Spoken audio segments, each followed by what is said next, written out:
Pambansang kamao Manny Pacquiao hindi na nga po tinanggap ang request na lumaban sa Paris Olympic. Ayon sa International Olympic Committee mga tol, hindi pa rin magbabago ang patakaran na hanggang 40 anyos lang ang pwedeng lumaban sa Olympic.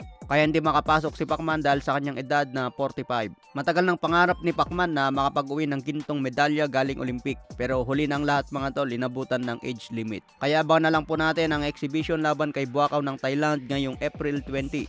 Matigas din ang kalaban ni Pacman dahil legendary ito sa Muay Thai boxing.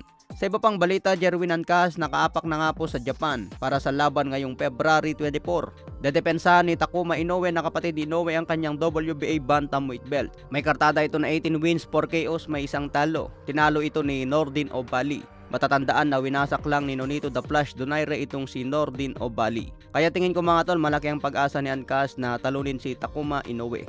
Sa iba pang balita, presidente ng WBC na si Mauricio Sulaiman sinabing activated na ang mandatory status ni David Benavides ngayong Marso laban kay Canelo Alvarez. Pero hindi pa rin daw mag-uutos ang WBC. Tatapusin daw muna ni Canelo ang laban niya ngayong May 4. Ibig sabihin mga tol, may tsansa na mag-utos ang WBC bago matapos ang taong 2024.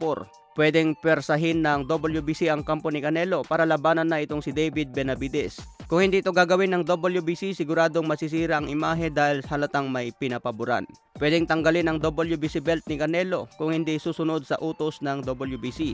Kung papayag si Canelo na tanggalin na lang ang belt kaysa labanan si Benavides, siguradong ito na ang sisira sa imahe ni Canelo.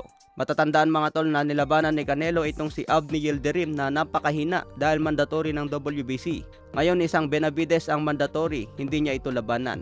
Talagang mekos-mekos ng galawan kung ganyan. Kaya antayin na lang po natin na gumalaw itong WBC. Sa iba pang balita, Pitbull sa Cruz, binanatan nga po si Rolly Romero. Sana pagdating sa laban kung gaano kalakas ang bunganga ni Rolly Romero, ganun din ang lakas ng kamao. Kaya abangan daw natin sa March 30 mga tol kung may ibubuga talaga si Romero. Undercard nga pang laban ni Pitbull Cruz versus Rolly Romero. Ito ang Mexicanong hawak ng MP Promotion.